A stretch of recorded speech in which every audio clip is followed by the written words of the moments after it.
Hello and welcome to Botvin's Life Skills Lesson, Dealing with Anger. This is Mr. Deshawn of the Parenting Network.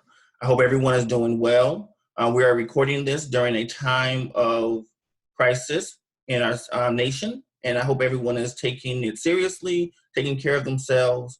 But we want to make sure that we come to you and give you some informative information that can help us during this time that we're in. And is very much applicable to what we're going through now. So once again, the Parenting Network is here. Team Relate, relationship education, leading adolescents toward empowerment. We're here with you all, and let's get this lesson started. We can start by giving each other a virtual high five. You know how it goes, air five. Hope everyone again is well.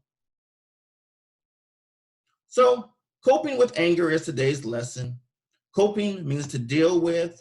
So we're going to talk a little bit about anger, and sometimes anger causes us to feel like our whole body is on fire, right?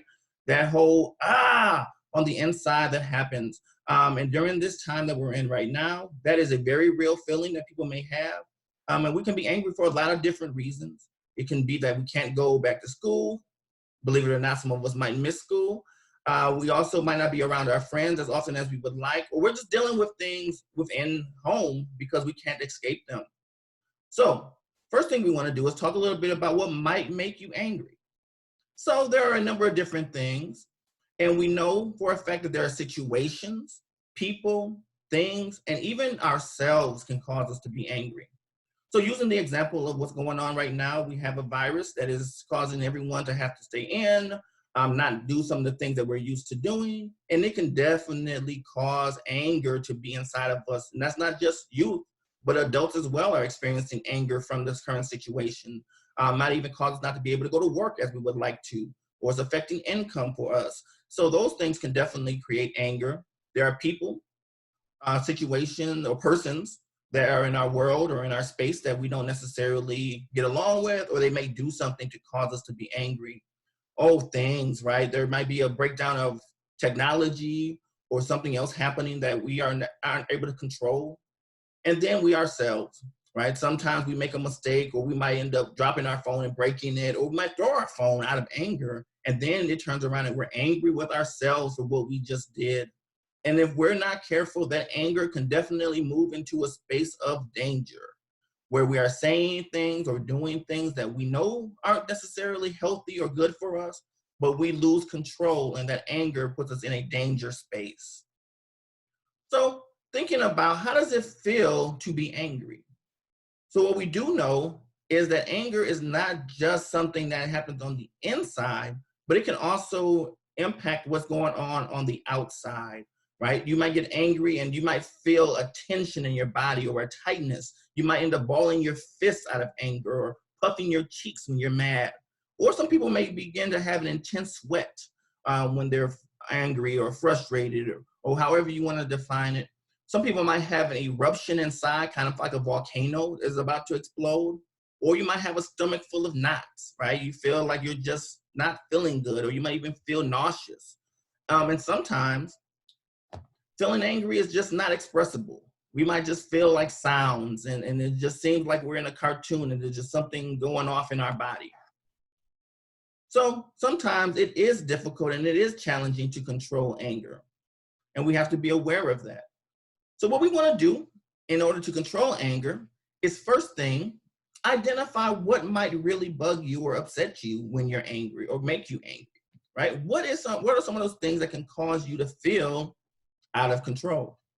So we have three examples. One would be people who show off all the time, right? Those people who might want to be the center of attention, and it might really irritate us because they're doing it at a time when we really want to focus, or we want to learn, or it's just annoying. And so we become angry. Another one might be not getting a good grade, even though you studied, right? Even though I studied, I still might not have gotten that grade that I thought I deserved. And so how does that make me feel? And what we want to do is, if you guys have a time, you don't have to do it right now, but if you want to, you can pause this, get a sheet of paper, and you can just go ahead and write down some things that might cause you to feel angry. If you happen to have the workbook, on page 62 is where you will find this worksheet. Then you might also have other youth who are talking behind your back, right? Someone who may gossip or spread rumors about you that can cause you to really feel some type of way. And what we do know that not everyone feels anger on the same level. So what you could also do is rate yourself.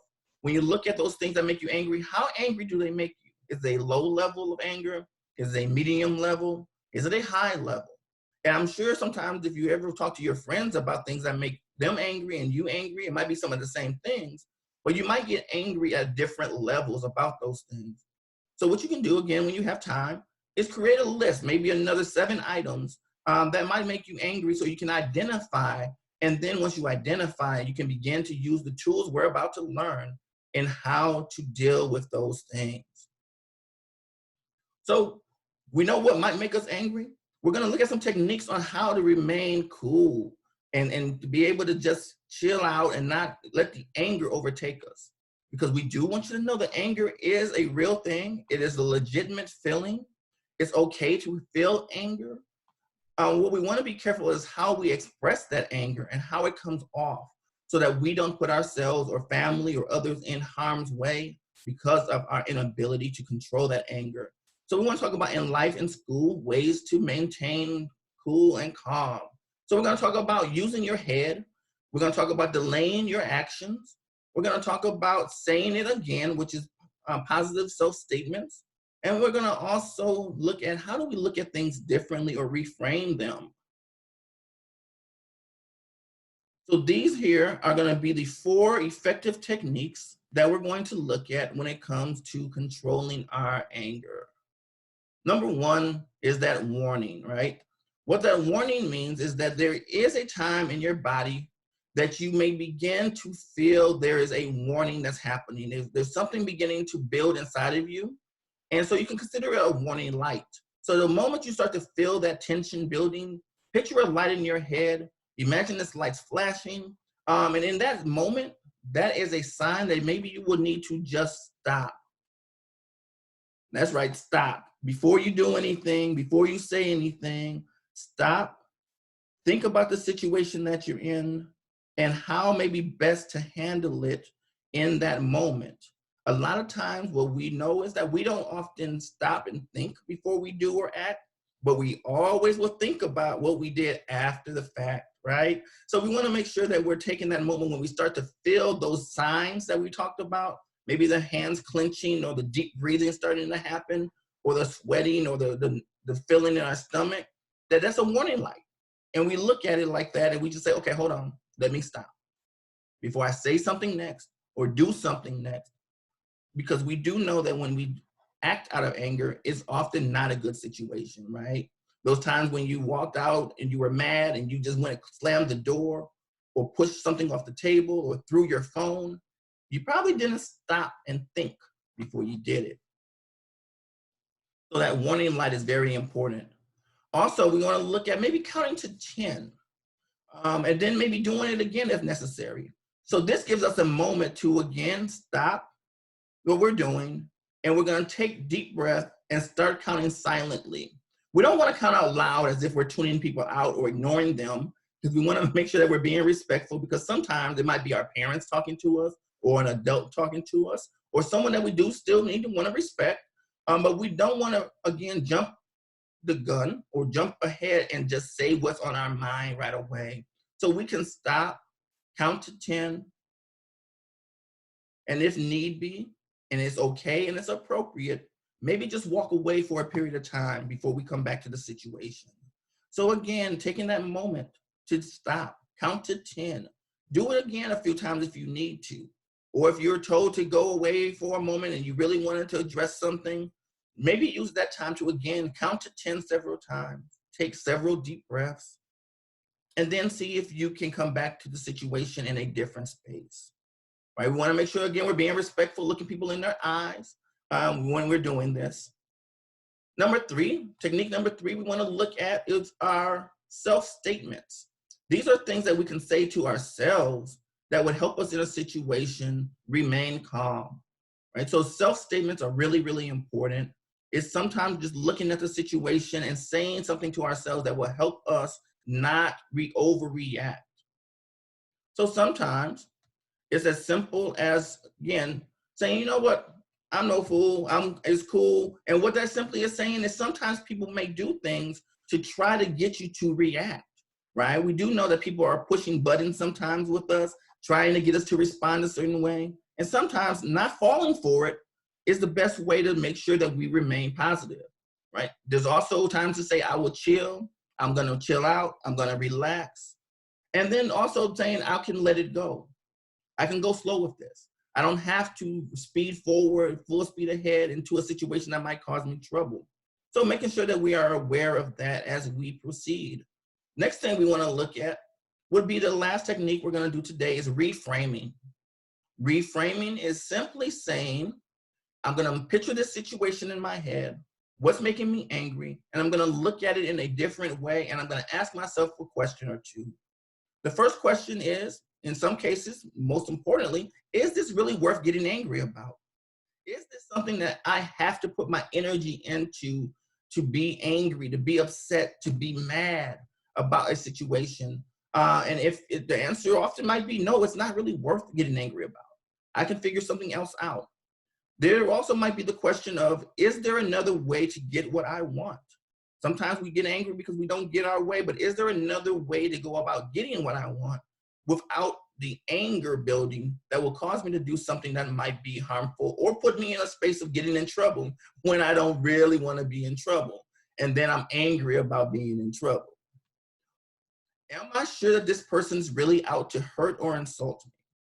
So this is a really, really important one because sometimes people are not intentionally upsetting us or trying to hurt us or trying to insult us, but it might be that they said something in a way that we didn't understand or didn't like, and we can address it in a different way.